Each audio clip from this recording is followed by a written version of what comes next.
Deuteronomy 26, first fruits and tilths.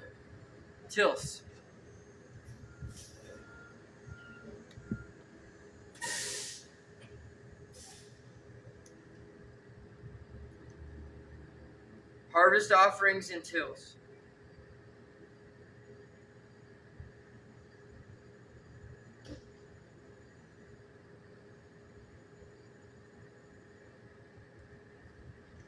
When you enter the land the Lord your God is giving you as a special possession, and you have conquered it and settled there, put some of the first produce from each crop you harvest into a basket and bring it to the designated place of worship, the place the Lord your God chooses for his name to be honored.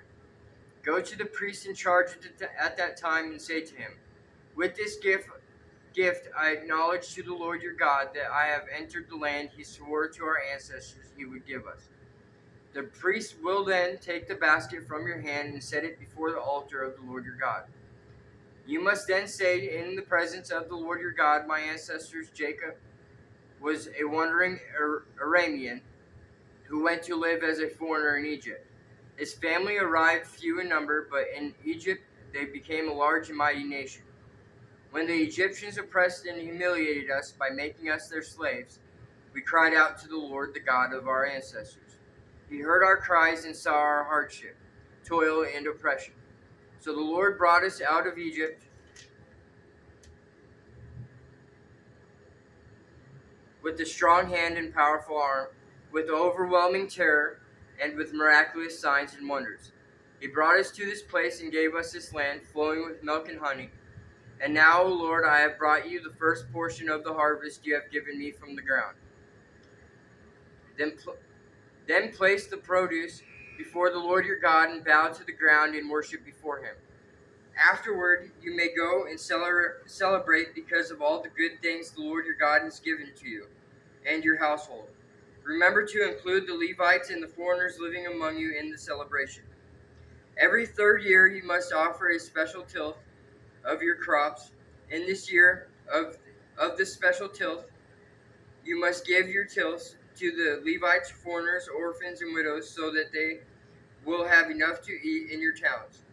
Then you must declare in the presence of the Lord your God, I have taken the sacred gift from my house and have given it to the Levites, foreigners, orphans, and widows, just as you commanded me.